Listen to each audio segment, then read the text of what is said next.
this March 12th, 2020 regular board meeting of the Strongsville Board of Education to order. Mr. Anagnostou, would you take the roll? Mrs. Bissell? Here. Mr. Grozan? No, Mr. Grozan is not present. He's traveling for business. Mr. Micco? Here. Mr. Roberts? Here. Mrs. Housen? Here. Or present.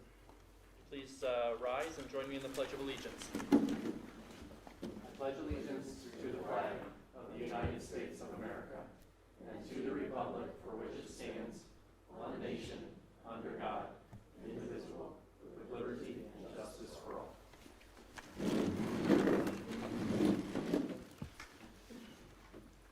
So our next item on our agenda is our district goals. And our district goals, the unsaid one is common sense. So under the level of common sense, we're going to turn it over to Dr. Riva, and we'll bring forward his report to the community, because I'm sure everybody wants to know about our coronavirus updates. Thank you, Mr. Micco. Well, it's been a busy and unprecedented week for all of us as we deal with the ever-changing landscape of the coronavirus in the state of Ohio and across the country. And we've been working proactively and judiciously based on the Ohio Department of Health, the Cuyahoga County Board of Health, and the governor's direction. And we've been updating our parents and community each day based on the information that we've been provided. And as we've shared and communicated earlier this evening, based on the governor's directive that all schools across the state of Ohio are required to close for a 3-week period, effective, he says, at the end of business on Monday, so basically starting on Tuesday, next Tuesday. After discussions with our administrative team, we made the decision that you kind of ponder what would be the reasons we would stay open for we had already closed school on Tuesday. Why would we stay open if the governor's saying that schools, it's in the best interest of our children or our community to shut down schools? What would be the reasons to keep school in session on Friday and Monday? So in collaboration with other superintendents, most of us are following the same plan. But we have made a decision to close schools effective immediately. So as we've shared out, even though, and I know there may be some confusion with the different dates that are out there, but there will be no school for students starting tomorrow, March 13th. Following the governor's 3-week restriction, that means the first opportunity for students to return is Monday, April 6th. So we are planning right now for our school to be open and welcome our students back on Monday, April 6th. As I think we've all learned, things change by the hour. Things change as we go throughout. So if new directives are given, if new directions are given, we will follow those and update our community. We've been working on this issue in chunks of time. So before this directive, we've been working, here's what we're going to do the next 2 weeks until we get through spring break. Now we're working a 3-week period of time. Here's what we're going to do through April 5th until we return on April 6th.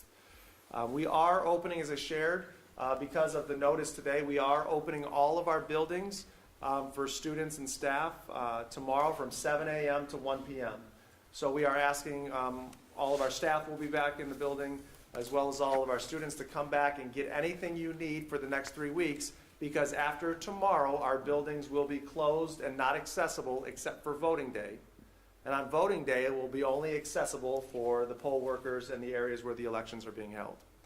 So high school students are encouraged, if their Chromebooks are at school, to take those Chromebooks home, to take any textbooks, materials that they need. For our preschool through 8th grade students, any materials, resources that they have at school that they want to take home. We do have access to one-to-one Chromebooks in grades 1 to 8. However, those devices are going to stay at school. We believe it's in our best interest to keep those at school. And also, just as a side note, the charging devices, they're all zip-lined together and in, so we would have to dismantle all of the cards throughout our district to give access to power. So we're going to keep that technology at school. Also, as was shared, we do have a lot of perishable food on hand that was planned to be used throughout the next few days.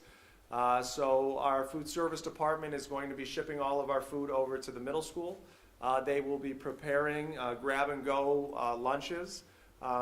We would ask all of our students and families that may need and require that as one of their meals a day to please come to Strongsville Middle School tomorrow from 11:30 to 12:30.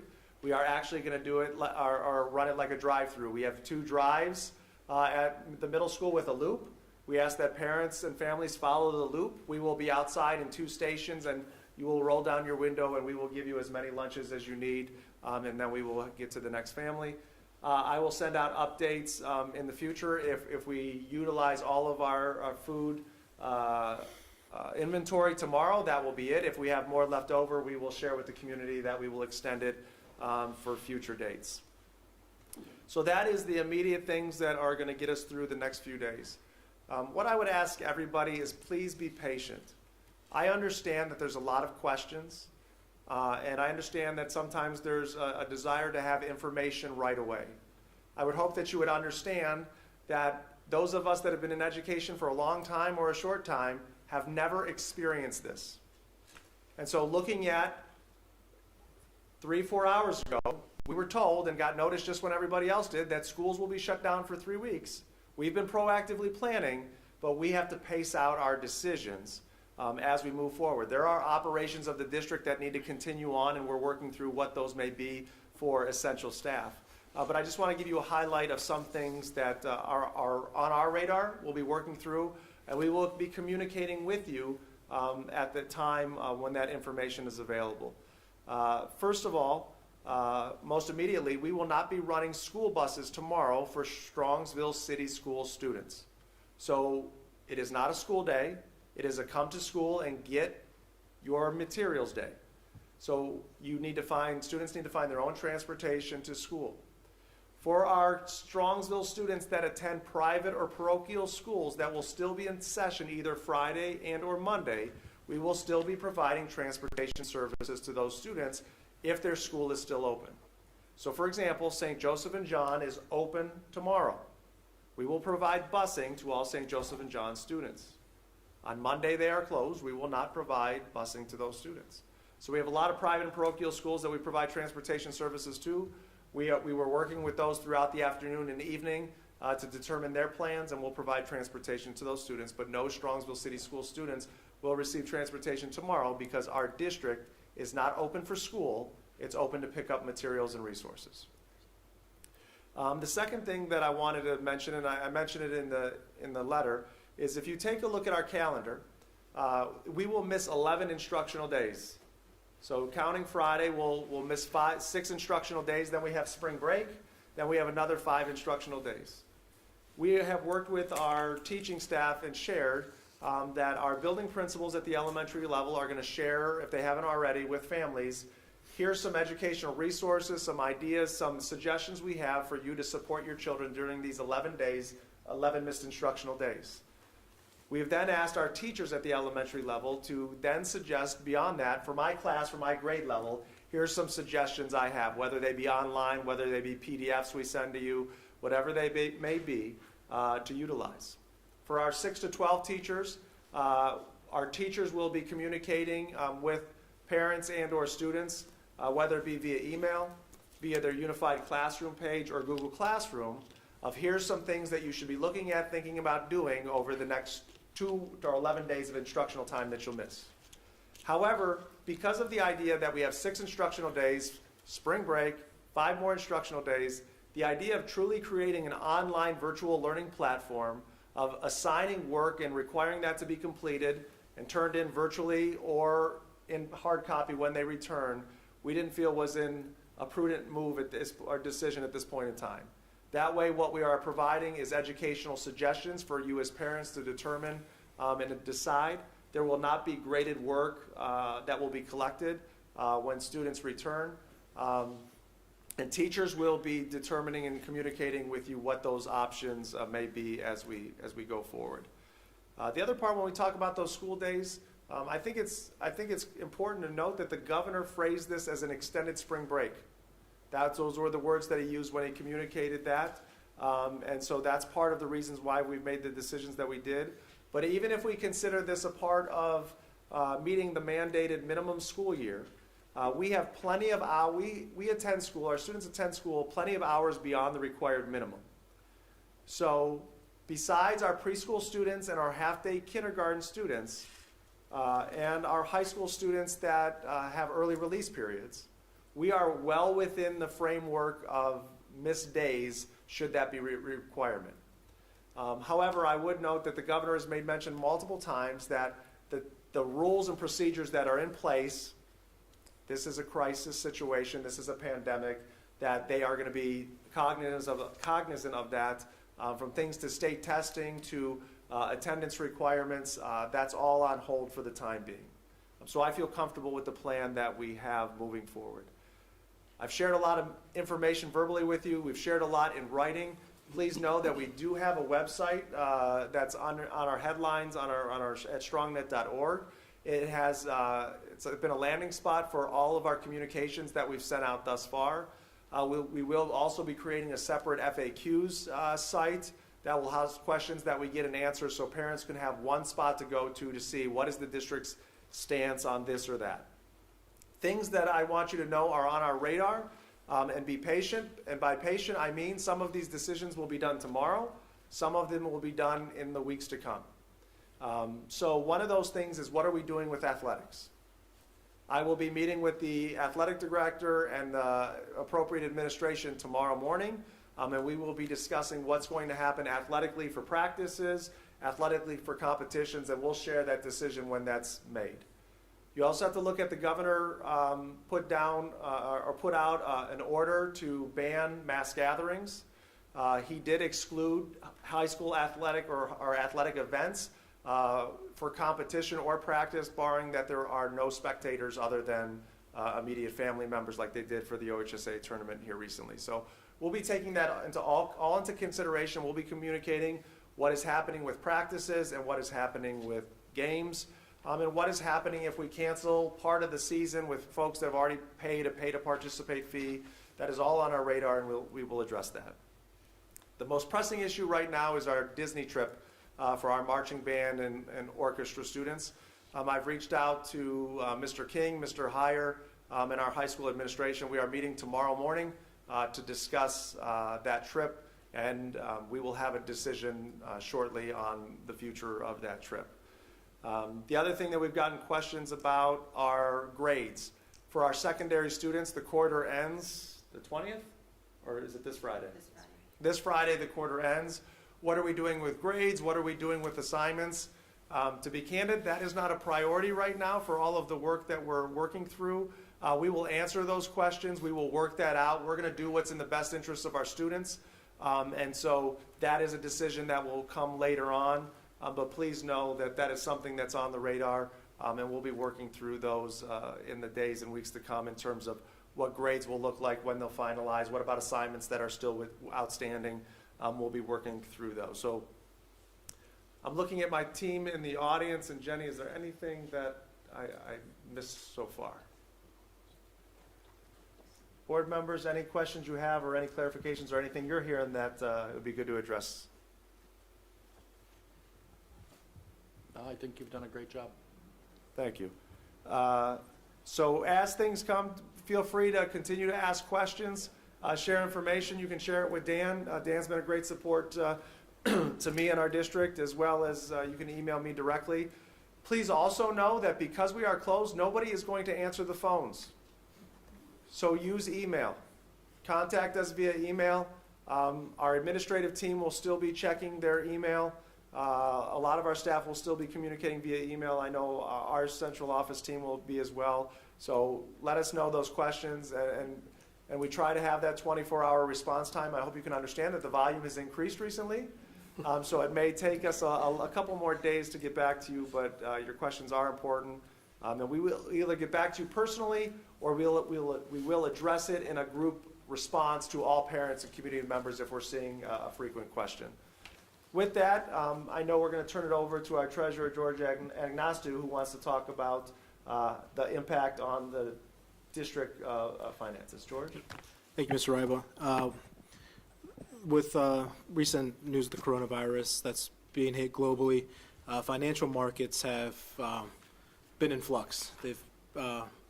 It's great when you're refinancing your home, but if you're investing, the interest rates have dropped. And also, if you have a 401k, you might have seen that take a hit recently, or any other sorts of investments. Mr. Micko asked me to kind of go over our investments to assure the public that where our funds are invested, they're not in flux as the market is at this point. I'm going to jump ahead in my presentation to the slide, so I know it might be a little hard to see, but right now we have our funds are invested in 3 areas. One, U.S. Bank, and what we keep in U.S. Bank is just 1 month's worth of cash to pay our bills for that month. Then, so it's about $5 to $7 million. Then we have Star Ohio, which is a fund, financial institution operated by the state treasurer's office for governments. It's a money market.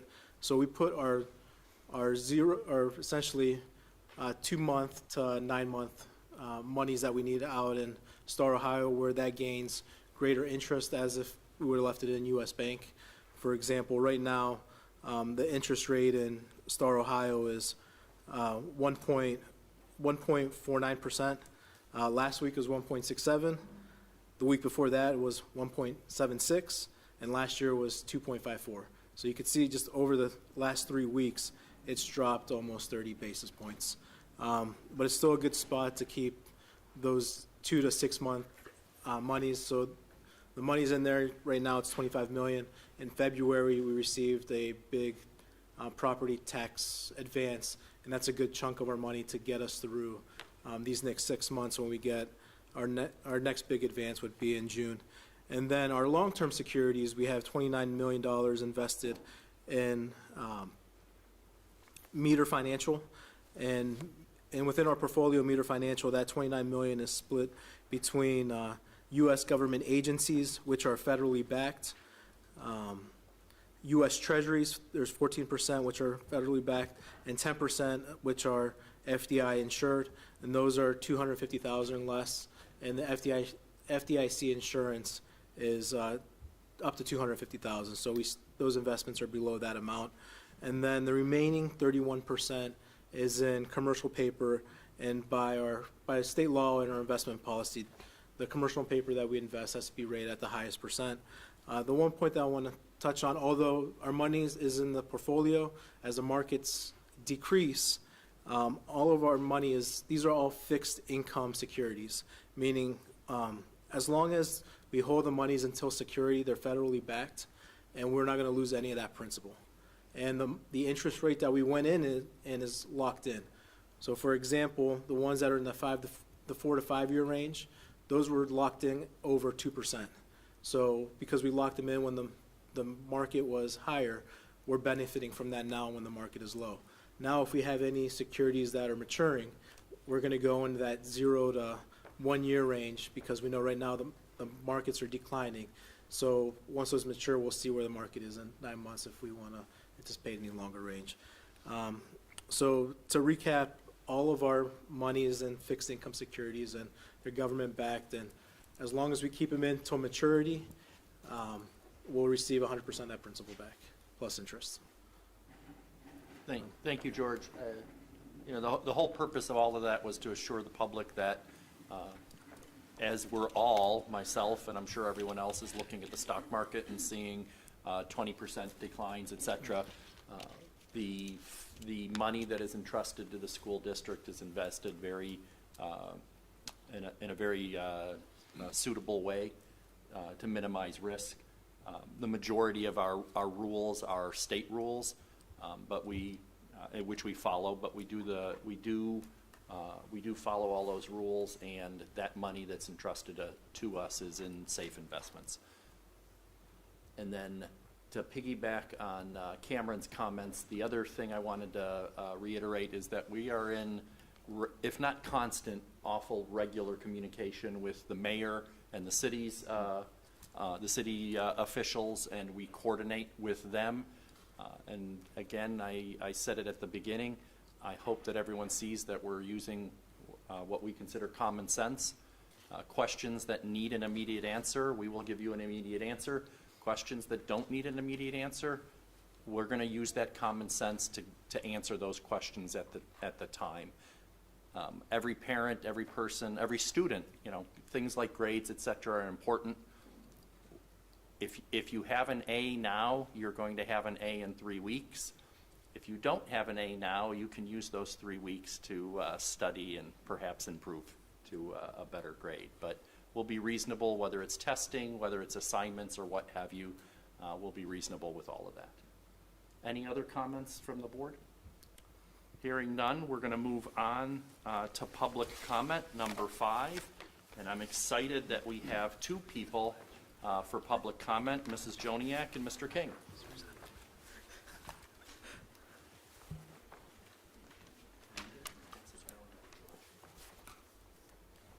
Good evening. My name is Brian King, and I'm the band director at Strongsville High School. We're here to talk to you about our exciting opportunity to get new uniforms, and also just wanted to highlight a couple accomplishments that the band program has had this year. We had a really successful marching band season this year, and right after that, our wind ensemble, we actually were invited to perform at the Ohio Band Directors Conference at the University of Akron, so that was a really prestigious performance. In January at our solo ensemble contest, we had 75 students participate in 45 events. 37 of those got a superior rating, so we were really excited. 75 is a really high participation for solo ensemble. In February, our wind ensemble also performed in a joint concert with Baldwin Wallace's top band in a joint concert at their conservatory music. So the students got to not only perform on that stage, but then get to hear that college band. We've also had many collegiate directors come out and work with the students throughout the year in preparation for contest. We just actually had our contest, and unfortunately with all of this happening, they've canceled state contest. They canceled all contests for the rest of the year, including middle school contests. But both of our bands were in the top tier with a superior rating. We were right up top with the other couple of esteemed schools too. So our bands consistently for the last 3 or 4 years were always right there at the top of the ratings.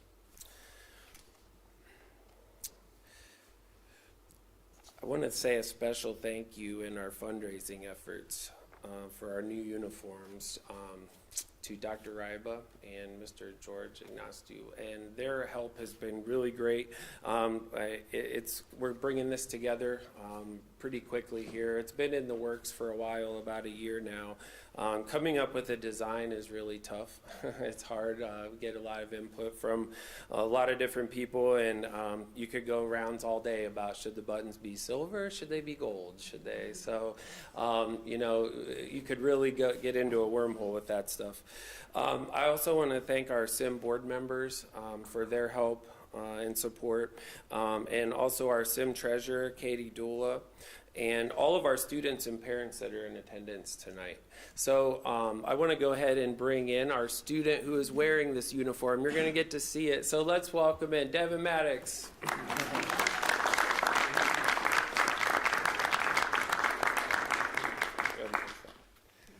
So this is our new uniform. We are changing the Strongsville on the right is going to be in white, so that you can see it better. But this is a very needed expense for us. Our current uniforms are around 16 years old, and that's about they were past their lifespan now. So that's about how long they last, is about 15 years. That's kind of pushing it. So we're right at that line right now, and so we're really excited for this change. I also wanted to show you guys. This is our guard uniform. We don't have a sample of that yet, but you can pass that down and take a look at it. We'll also be getting new raincoats, and everything is included on this. So we'll also get new parkas that come with this, and we'll get a new banner to go with the band. We're also looking at getting a collared shirt for our parades in town to look a little more collegiate. So this kind of exciting new look for the group, and the students are really excited this year. They get to be actually tailored to the new uniform. So, we're really excited about that. So, let's thank Devin for coming in. Brian. Now, before you go on, one of the things I know you educated me on is about the new style of band uniforms, because some people may see this and say, well, that's a lot of black. Oh. So talk a little bit about how that is popular and why that's the style moving forward for marching band uniforms. You know, it's a change from the ones that we have now. If you look at most high school bands now, they've gone to this. You know, we had a green pants, but it wasn't a very good contrast from the green grass. So the black pants are slimming for students, and it's also a little more of a formal look on the field. But certainly the contrast against the green grass looks nice. But I think you'll notice that's the direction most bands are in now that surround us. It has gone with the black. The black shoes that will come with it, the students can also double with their concert uniforms. So those will be able to be used throughout the year. And same with the new guard uniforms. That black is really slimming for students. And yeah, we think it's going to be a nice change. So, any questions about it? I want to know if Devin likes the new uniform. Yes. Great. And will you be able to march better? Oh, yeah. Significantly better with the new uniform? Actually, it's funny that you mentioned that, because the change from white shoes to black shoes, besides that white shoes are hard to keep clean for high school students, and by the time you're a senior, you don't want to buy a new pair, but now they're yellow. Black does make your marching look a little cleaner, so that's okay. We'll take it. So, well, let's thank Devin again for coming in today. Thank you, Devin. And just in closing of my portion of it, I just want to thank the students and for all of their hard work and time. Sometimes I think it gets even overlooked at how much time these band students put in of time. You know, whether it's all the parades or, you know, our summer kind of ends like in mid-end July. You know, and just in getting, a lot of people say, well, after marching band's over, you must have a lot of free time now. But that's where we start kicking up rehearsals for contests. We have evening rehearsals for the top two bands, jazz band every night, all the contests on the weekends. And so they put in a lot of time. If we could give a round of applause for all of our band students. And lastly, I'm going to go ahead and introduce up the person that has really, really been the heart of this. She has it's incredible the money that she's raised and her passion into this. Both of her boys are currently in the band, great band students, and she was in the band at one time. And so I just want to thank her for all of her work, and if you would please help me welcome up, this is Tracy Joniak.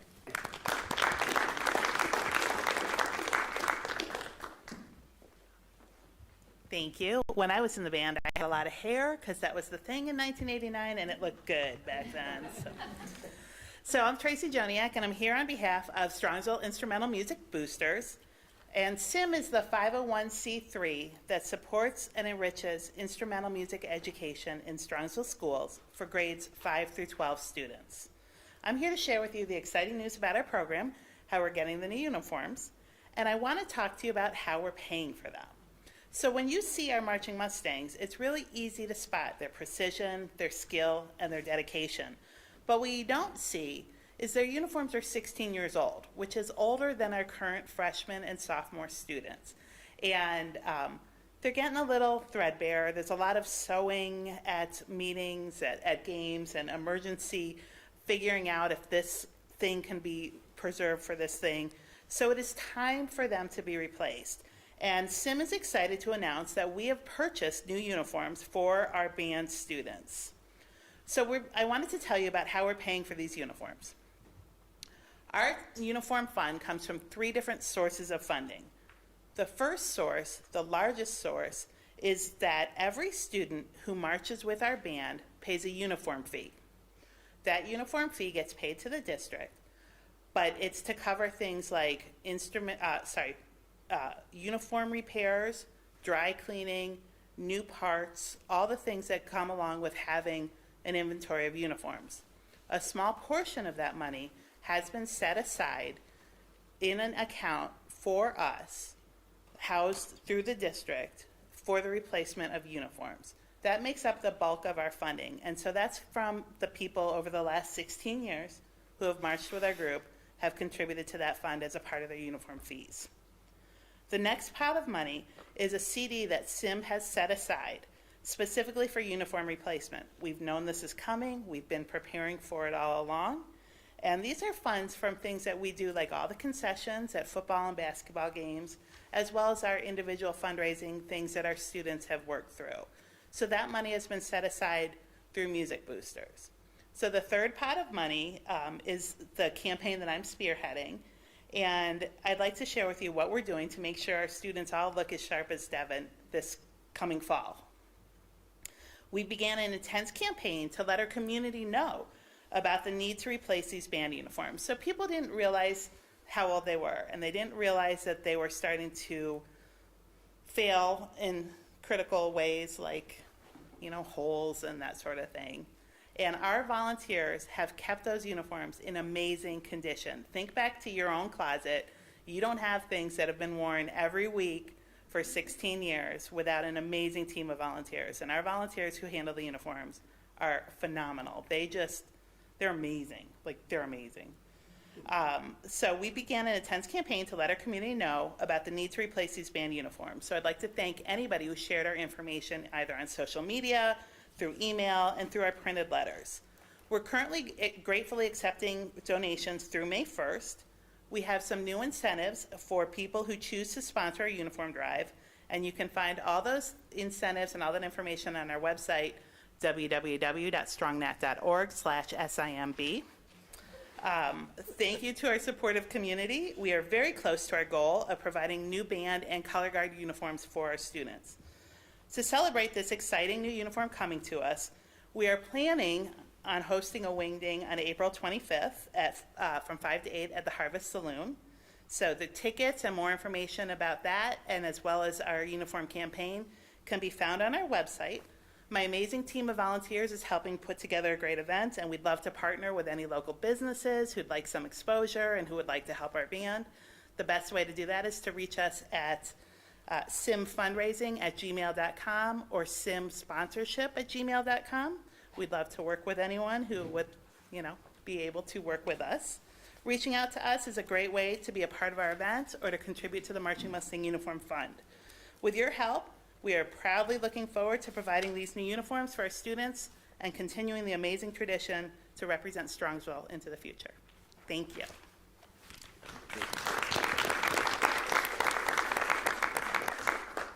Tracy, I just wanted to thank you and Mr. King for all your hard work and efforts on behalf of our band students and all of our music students. It's much appreciated. I have a very short memory. I forgot the web address for SIMB. Could you tell me again? It's www.strongnat.org/SIMB. And I forgot when the wingding is. April 25th at the Harvest Saloon from 5 to 8 p.m. Thank you very much. Thank you. Okay, next on our agenda is recognition. Do we have any today? No recognitions tonight. Moving on, we have approval of minutes for the January 22nd, February 6th, February 20th, and February 27th board meetings. All video and audio are permanent part of the minutes and available online. Do I have a motion? So moved. Second? Second. Motion by Laura, second by Seth. Any discussion? I will thank Polaris for hosting our Board of Education retreat. We had a good meeting, a good retreat, and we enjoyed the facility. Any other discussion? George? Mrs. Hausum, Yes. Mr. Roberts, Yes. Mrs. Bissell, Yes. Mr. Miko. Yes. Motion passes. Next on the agenda is Treasurer's Report. George? Thank you, Mr. Miko. I have a few items for your consideration this evening. The first one is which can be found in Exhibit A, is the financial report for the month ending February 29th, 2020. I do have my corresponding presentation. I'm going to try and do it from here rather than the podium if the clicker cooperates. Nope, I'll be going to the podium.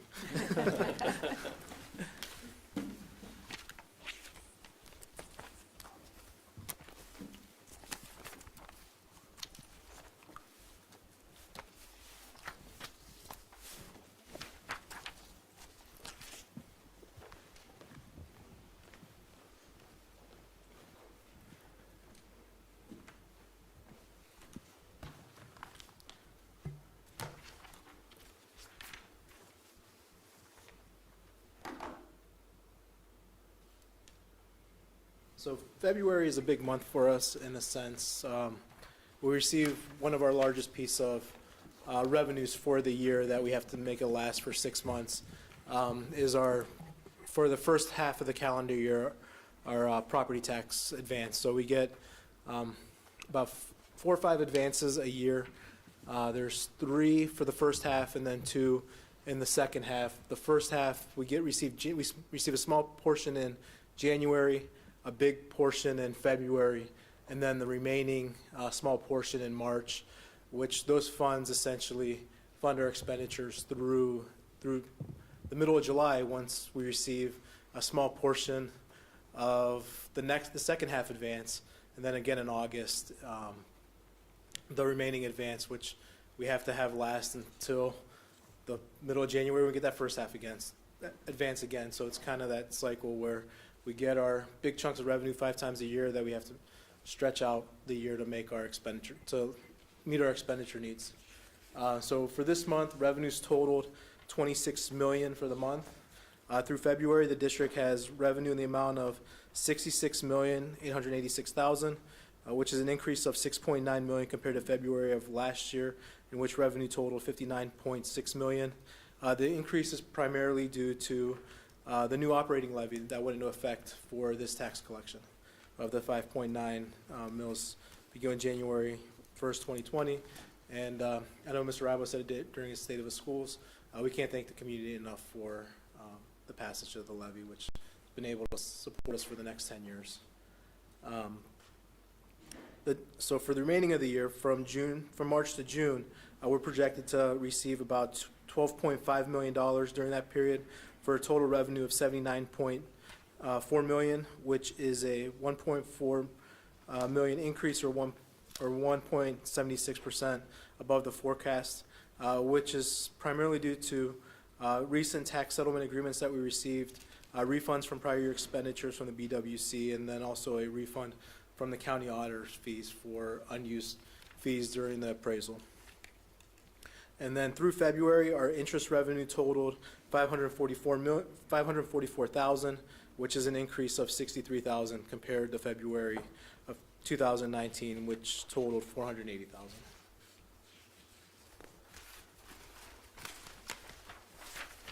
Expenditures, general fund expenditures totaled $47.2 million, and we have outstanding encumbrances of $2.6 million. Of this total of 49.8, it reflects about 65.6% of the district's total appropriation of 76.5. In comparison to where we are for the school year, through February, 8 of 12 months have passed, or 16 or 24 pays, which that benchmark is 66.67%. So we're slightly under that by a percentage or so, and it's and compared to this point last year, it was 64.94%. So we're in line to where we should be. Salaries averaged 1.7 million for February, which is similar to January of 1.7 million.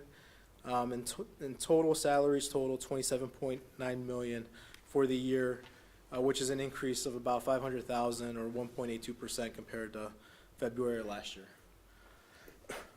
Benefits, the monthly benefit expenditures were 1.4 million for February, which is the same as the 1.4 million in January. In total, benefits total about 11.4 million, which is an increase of 283,000 or 2.55% compared to February last year. And then cash balance, as you'll see, our cash balance is high at the end of this month, and it's because of that large chunk of tax revenue which inflates our balances, which we'll have to rely on to get us through the rest of the year. To that point, we have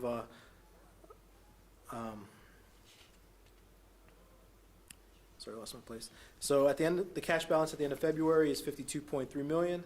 The unencumbered balance is 49.7 million, and we are within our benchmark of having the 60 days operating cash on hand. At this time, it's 12.9 million. General fund summary, what this chart shows is comparisons to February on a monthly basis over the last 3 years and on a fiscal year to date. A couple items to highlight. There's an all other revenue. This year it's $70,000 higher compared to February last year for the, in the all other category, and that's mainly due to a tax settlement agreement that we received in February this year, net of SF-14 tuition from other districts that we received in February last year. We should get it in March this year. And then also, February to February last year, this February shows salaries being lower compared to last year, and the reason for that is last year in February we had settled our OPSI contract, and all the retro payments for that contract were done in February. So last year's salaries for February were slightly inflated. Overall salaries are salary and benefits are $782,000 or 2% higher compared to last year fiscal year to date. General fund revenues, touched on those. Again, what's remaining is $12.5 million. We're about $1.4 million over the forecast. What we're really going to see is when we get our tax settlement, which will be tomorrow, to see where we finish the year with our taxes. So we'll see how we did with the property taxes and also the TIF revenue. How does that compare to previous years? Again, property taxes collections are higher, and it's due to the levy that was just in place. State foundation slightly less than last year. Property tax allocation right in line, and again, other revenues right in line to where it was the previous year. Expenditures, talking that benchmark, 8 months have passed, 66.67% is the benchmark. We're slightly under that by a percentage.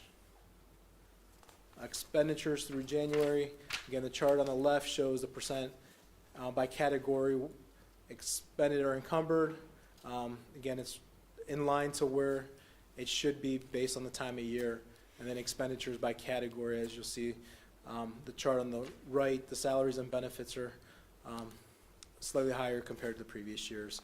And purchase services and material supplies, those somewhat fluctuate based on the time and need. Again, kind of touched on cash balance. At the end of February, our unencumbered cash balance in the general fund is 49.7%. And then where cash balances are invested, touched on the side earlier. The one part that I wanted to, I didn't get a chance to highlight is I mentioned where the Star Ohio interest rate currently is. It's currently at 1.49%. Last week it was at 1.67%. The week before it was 1.76%. When we have our meter portfolio, the goal of our meter portfolio is to beat Star Ohio. Because if we don't do this, we can just put in Star Ohio and let Star Ohio invest it. That Star Ohio, as you can see, fluctuates on a weekly basis. Right now, with all our investments in meter, our average annual yield is 1.87%. So we're currently beating that Star Ohio rate with those. And the longer we go out, the better interest rate we get. So again, when the market was high, we tried to capitalize on those longer-term investments. Now, granted, we're not just throwing everything at longer-term investments. We're also looking, I have our 5-year forecast, and I have it broken out month to month to see how much cash we need on hand. So if we can't have that, if we need to have that cash on hand on a shorter period, we'll invest in shorter investments. But if we can go out that 5 years, we look to see what we can do as a district, where we can allocate our resources. And the goals that we're trying to establish for these different buckets is to have about 30% of these investable funds in the 0 to 1 year range, 15% in the 1 to 2 year range, and again in the 2 to 3 year range, 20% in the 3 to 4, and 20% in the 4 to 5. And the goal is, as these investments are kind of creating a ladder, as these investments are maturing, that we're able to put them in the buckets that they're able to go into. Any questions on the financial report? Okay. All right, I'm going to keep going up here because I have a few more slides related to a few other topics in the presentation. The next item is the tax rate resolution, which is Exhibit B. This is an annual resolution that we need to submit to the county. If you recall, back in January, I did the tax budget where essentially we present the need to the auditors, or to the county auditors, where for the need for the taxes, and then they set the tax rate, they send it back to us, we review it, and approve the tax rate resolution, send it back to them, and they set the tax rate for next calendar year. In that process, as we were doing that, we looked at our bond rate. So all the rates are, so in the general fund, besides the inside millage, all the outside millage, it's set to an effective rate, so we can't collect more than what we said the levy should be. For the bond rate isn't subject to the effective rate, so it looks at, so it's currently the rate is at 3%, and it collects based on what our principal and interest is for the year, what we need it to be, so that's what it's set at. Based on the increased evaluation, we looked at that 3 mil rate, and working with the county auditors is can we adjust that, because since the valuation went up, we'll be collecting more than what we would need. So within the tax rate resolution, we're bumping it down to 2.8 mils. So it's a reduction of 0.2 mils. It might not sound significant, but what that means to each individual taxpayer is that their tax bills for next calendar year will be reduced by $7 per $100,000 valuation. So I just wanted to touch on that. That we have not a lot, but slightly less. So every penny counts. The next two items, which will be make up items C and D, are new funds for fiscal year 2020 and grant approval. And I'm combining these into one. There are SEF, Strongsville Education Foundation grants that were awarded to schools and teachers that applied for them. So the first one is for the Strongsville Strongsville Early Learning Preschool. They applied for an adaptive climbing wall. The total cost of the amount of the grant is $4,635.72. The fund I'm creating is 019,997, and the objective is to improve the variety of physical activities available at the preschool to all students. We'd like to expand the variety of activities and ensure all students have access regardless of their abilities, and it was applied by the principal, Megan Surso. Although this is being donated by the Strongsville Education Foundation, it's being funded by Mike Kalenich and family in memory of their granddaughter. And Megan at the preschool is going to put a plaque and do something special. Mr. Kalenich didn't want a lot of recognition for it, but thought it was worth noting. The next item is flexible seating at Moreschi. The total amount of the grant award is $425 and Fund 199971, and is to provide students with flexible seating options so that they are able to improve collaboration and resiliency skills in the counseling setting. And this was applied for by Denise Kandow, which is the guidance counselor at Moreschi. And I'm not sure what the exact term for all these items are, but there's the pictures for the flexible seating that they'll be going towards. And then the third item was applied by the second grade teachers at Kinsner Elementary in the amount of $250. And it's for flexible seating as well. And it's for new stools to provide options for students to use in various spaces around the classroom, including during group time and meeting for small group instruction with the teacher. With increased seating options, more students will have access to active learning spaces during various activities throughout the day. And it was led by Mrs. Amy Valentine, second grade teacher at Kinsner. So that concludes that portion. Any questions so far? No. Item E, which is the amended permanent appropriations, which can be found in Exhibit C. Those changes included for the 019 grant for the grant funds, then also a few state grants, which we got the final dollars amount, so adjusting those allocations. And then the last item is for an employee annuity 403B 457 third-party administrator. Those are for our payroll deductions where employees have the opportunity to invest in 403Bs and 457s. Currently, we're administrating it in-house. There's a lot of legal compliance that must be followed, and as that's ever changing, a lot of districts are going to a third-party administrator. It's free of charge to the district. It's endorsed by OASBO, and a lot of neighboring districts were using it. So after exploring, we felt this was our best option, and it's cost-free to the district, and it'll keep us in compliant with our 403Bs, 457s. So with that, that concludes my report if there's no further questions. Thank you, George. Good report. And I want to make sure we thank the SEF and the individuals who donate to the SEF for their well-needed and well-deserved donations. The adaptive wall looks very cool.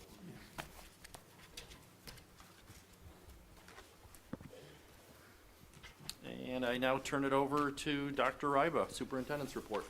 Thank you, Mr. Micko. I do not have anything additional under my report since we went up to the top of the meeting. So I'm going to ask Operations Manager Steve Breckner to come up with his update. I do want to make one correction to the agenda. Under number 1, you'll see there's a little asterisk next to it, which means it's part of the consent agenda, but we have a separate vote. Please scratch out. This will be a separate vote and will not be a part of the consent agenda. So I turn it over to you, Steve. All right, good evening, everyone. A couple items for your consideration tonight. The first one is the purchase of 2 video scoreboards for Strongsville High School main gymnasium. Be it resolved upon the recommendation of the superintendent that the Board of Education approves the purchase of 2 video scoreboards for the Strongsville High School main gymnasium from ScoreVision at the revised price of $141,000, an increase of $16,000 from the original quoted price of $125,000 due to enlarging the size of the second scoreboard. Be it further resolved upon the recommendation of the superintendent that the Board of Education approves the scoreboard advertising sales agreement between the Board of Education and the Strongsville Athletic Boosters. The boosters intend to make donations over the next 5 years, totaling the amount of the high school main gymnasium scoreboard purchase of $141,000, less the amount contributed by Serpentini Chevrolet of $60,000 from the February 20th, 2020 donation agreement. The boosters will make an initial donation of $30,000, followed by 5 annual donations of $10,200 per year thereafter, which the district will invoice the boosters annually in November, beginning November of 2020, with a potential for larger annual donations should adequate funds become available to fulfill the $81,000 commitment earlier per the terms outlined in the exhibit. And that's Exhibit E.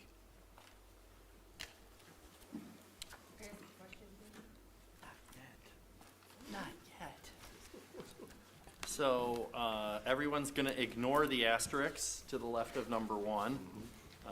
Do I have a motion? So moved. Second? Second. Motion by Mrs. Hausum, second by Mr. Roberts. Do I have any discussion? I have a question. Go for it. Can you tell us how this decision came about to enlarge the second board?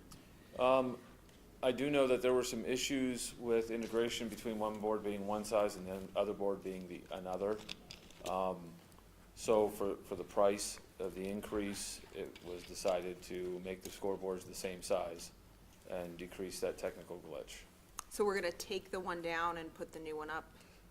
No? Yes? This is So so explain the this to me. scoreboards themselves are, for lack of a better term, just individual screens that are hooked together and then they form one picture. What we're going to do is hook more screens on to make it the same size. Thank you. So, and I add a little bit of comment to it. Similar to when you go to Best Buy and you look at all the TVs, they all look big enough, and you buy the smaller one and you get it in your house, and it's not big enough.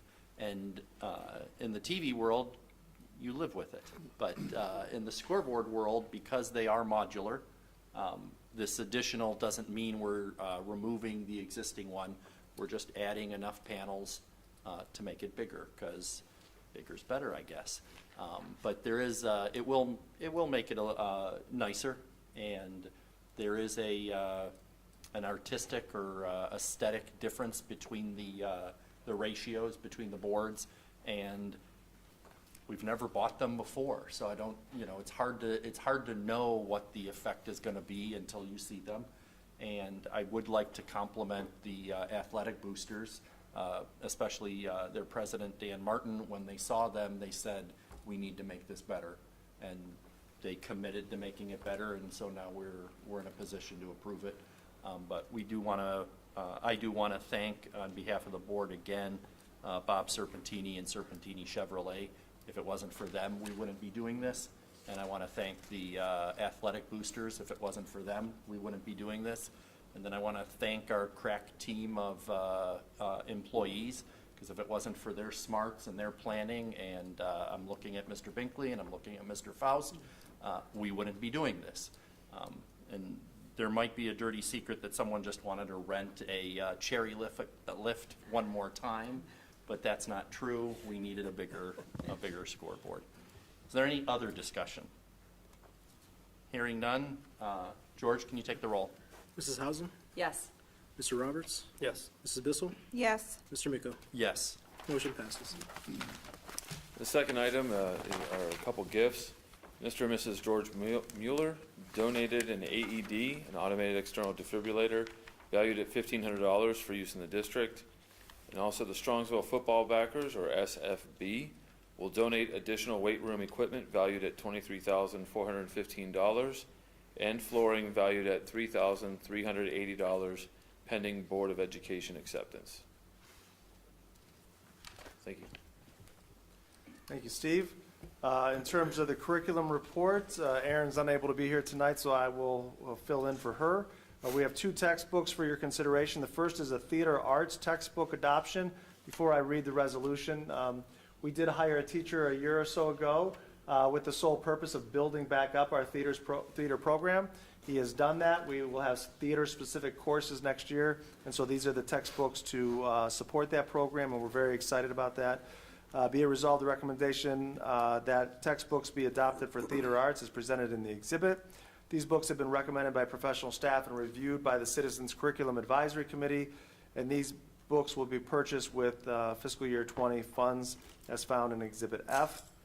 And also to purchase textbooks for the Advanced Placement Research textbook. Just as the last one, it was recommended by professional staff, reviewed by the Citizens Curriculum Committee, and the books will be purchased with the FY20 funds. If you remember, a few years ago, we started an AP program that's AP Seminar that goes into AP Research. That went from one section of the course. I think next year, AP Research will be maybe 4 sections. Again, our students pick a topic of interest, they research it. It is almost like a mini thesis, a mini dissertation. We've been working with the course, I've been working with the class, and been honored to come in and talk with them about statistical analysis, about developing survey tools. So these are textbooks to help support them in their work, and that can be found in Exhibit G. Student-teacher agreement, be resolved upon my recommendation that the student-teacher agreement between Ohio University and Strongsville City School District be approved as presented in Exhibit H. This is the precursor to then accepting student teachers from the Ohio University. So this is the first step in that process. As you can see in items 4 and 5, these are overnight trips for the Strongsville High School boys varsity and junior varsity lacrosse teams to participate in competitions either in Columbus, Ohio or Toledo, Ohio.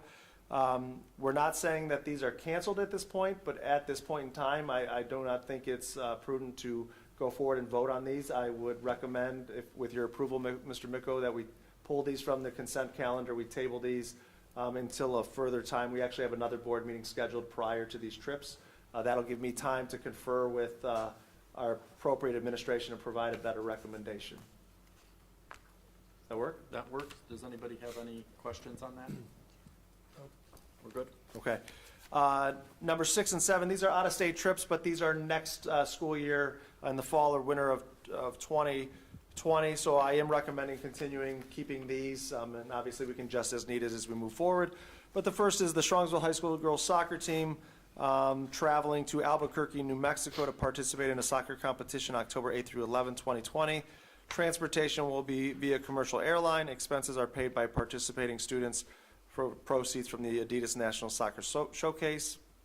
And the final trip is for our boys varsity basketball program to travel to Kissimmee, Florida to participate in the KSA Event Holiday Basketball Tournament December 27th through 31st, 2020. Transportation will also be via commercial airlines, and expenses will be paid by participating students and with proceeds from fundraising activities. That concludes the curriculum report, unless there's questions. All right, with that, I'm going to ask Andy Trujillo, our Director of Student Services, to come up to the podium for his report for this month. Andy?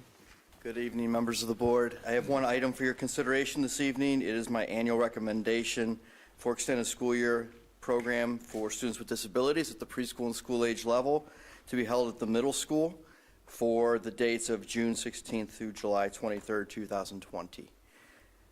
Any questions about extended school year? All right. Thank you, Jenny. Next, with the Human Resource report, our Assistant Superintendent, Jenny Pelko. Jenny? Thank you. Under Human Resources this evening, I have the following items for your consideration. Under E1, the resignation of a non-certificated staff. Under E2, appointment for non-certificated staff, appointments for certificated substitutes, and appointments for non-certificated substitutes. Under E3, changes in hours for non-certificated staff. E4, changes in status for non-certificated staff. Under E5, medical leave for an administrator, medical leaves for certificated staff, and medical leaves for non-certificated staff. Under E6, unpaid leave for certificated staff,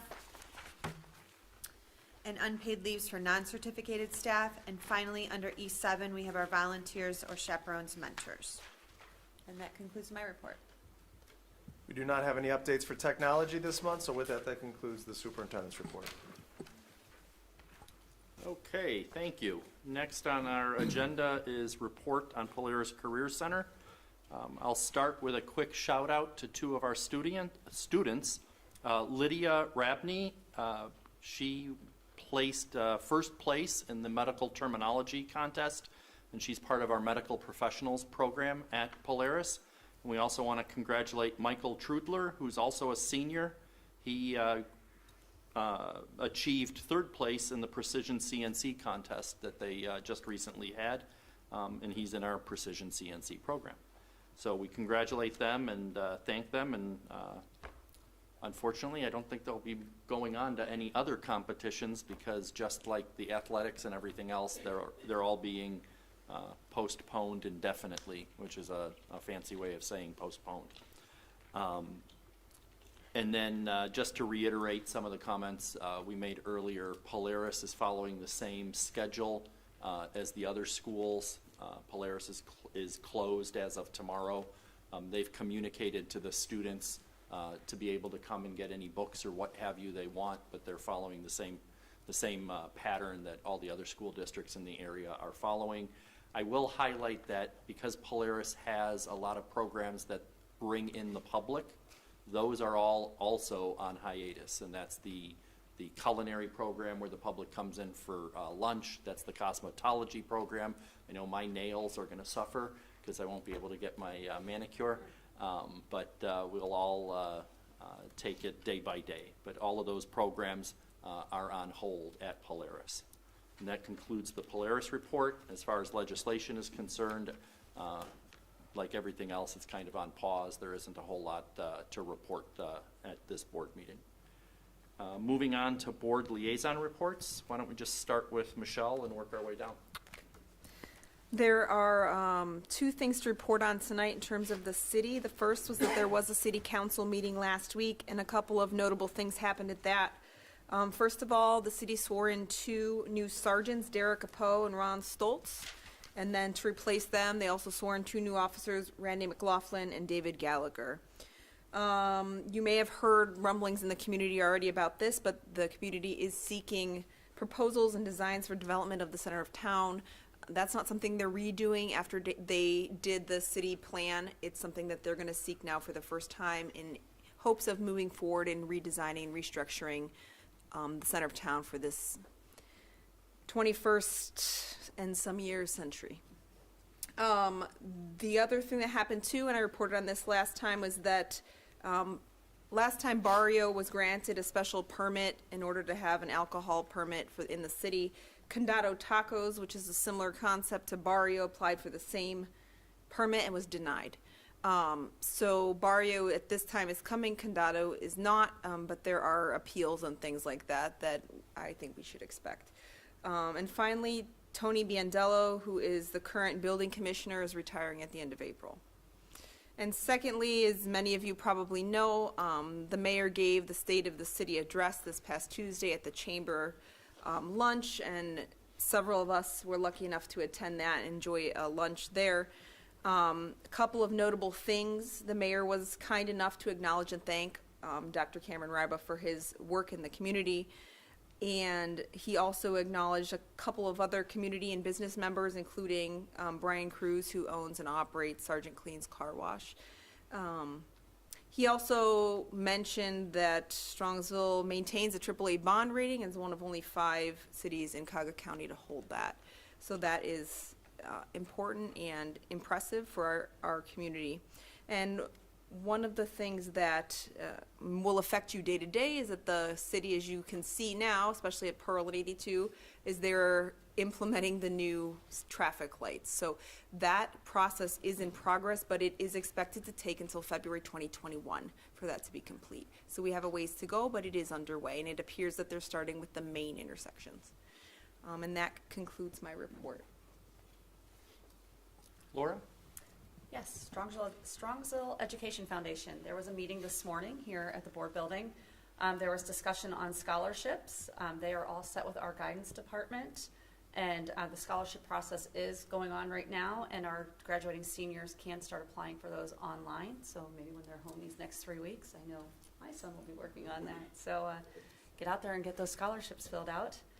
They also had lots of discussion on grants. As George said, they approved the ones for the elementary schools. There's more coming up. There's a habitat improvement for Sarar. Unfortunately, there was one approved for the SMS kids to go to Fox 8, but Fox 8 is not allowing visitors right now, so that one is postponed. They also discussed the band uniforms, and they are graciously making a donation to the campaign for new band uniforms. And lastly, there was a lot of discussion about Jockeys and Juleps, which will be on May 2nd at the Strongsville Education Foundation, and I would encourage everyone to get your tickets. It's one of their biggest fundraisers that go back towards these grants and scholarships. Did you want to continue with PTA? Well, PTA, everything is on hold. Meetings have been canceled as of right now, and we will follow the guidelines of the school district. Okay, and board committee reports. Do you want to start? Seth, do you want to do finance? Sure. Next meeting is going to be on April 27th. We continue to look at the rates that are out there from the bond standpoints and see where it makes sense to move forward or not. As right now, we're going to continue to wait as we expect the rates to continue to drop and go through that process. And that's pretty much all we have right now. And next meeting is April 27th, 2020 at 6:30 p.m. in the admin offices. Policy committee, our next meeting is to be announced, and we're anxiously awaiting that date. Michelle, do you have a facility committee? I don't have a report at this time. When's your next meeting? The next meeting is April 23rd, 2020 at 6:30 p.m. here in the administrative offices. You want to talk about business advisory, Laura? Sure. Our next meeting will be April 17th, 2020, 7:30 a.m. at the high school. Excellent. And then if Seth doesn't mind, I was going to announce that we wrangled and we did not have a student achievement liaison at the beginning of the year, and I fought Seth hard for it, but he won. So if we need to put that on the agenda or what have you, but Seth will be working with Mr. Faust and is looking forward to highlighting some of our student achievement. So we're looking forward to that, and I thank Seth for stepping up. Next on our agenda is the consent calendar. Action by the Board of Education and adoption of the consent calendar at this point of the agenda means that all items appearing on the agenda with asterisks are adopted by one single motion unless a member of the board or the superintendent requests otherwise. I will highlight that the donation agreement from Business Services for Score Vision is not part of the agenda, along with under Section C curriculum, we are removing number 4, overnight trip, and number 5, overnight trip for the lacrosse teams, and we will bring those back when appropriate. Do I have a motion? So moved. Second? Second. Motion by Mr. Roberts, second by Mrs. Hausum. Any discussion? Hearing none. George? Mr. Roberts? Yes. Mrs. Hausum? Yes. Mrs. Bissell? Yes. Mr. Miko? Yes. Motion passes. Superintendent, do you have any timely information? The calendar is free. It's been an hour and 15 minutes. I know, right? No, there's no additional timely information at this time. Board of Education Other. Anybody have anything? Okay. The only thing I'm going to add during Board of Education Other is I was looking at the Ohio Department of Education's website on the coronavirus, and our state superintendent, and I cannot pronounce his name, Dr. Paulo De Maria. The one thing he commented on, and I think it bears repeating, is that we should all, in the next days ahead, be kind and compassionate to each other. We can all Monday morning quarterback whether we're doing enough or whether we're doing too much, but at the end of the day, we're doing what we think is best and right, and regardless of what our personal opinions are, we should all be kind and compassionate to each other as neighbors, friends, and family. Any others? Meeting notification, we have our next meeting on Thursday, April 2nd, 2020 at 7 p.m. in this building. And then we have another regular Board of Education meeting on April 16th, 2020, 7 p.m. And I do want to thank my board members and the admin team for their flexibility for changing this board meeting to this week. That was done because I was going to be traveling next week, but I won't be traveling next week. We do have reason for executive session on the topics of To consider the appointment and employment of a public employee or official, and to confer with an attorney for the Board of Education concerning disputes involving the board that are subject of pending or imminent court action. what was the first one? Was the evaluation? To consider the appointment and employment of a public employee or official. Okay. And can we add an evaluation of employee? That's not one of the, Which is the one that evaluation would be? George, you, Be the evaluation of the treasurer superintendent. Yes, that one? Okay. that one. Okay. Do I have a motion? So moved. Second? Second. Motion by Mrs. Hausum, second by Mr. Roberts. Any discussion? George? Mrs. Hausum, Yes. Mr. Roberts, Yes. Mrs. Bissell, Yes. Mr. Miko. Yes. Enter an executive session at 8:20. We have no reason for any other business. Have a good evening, and thank you.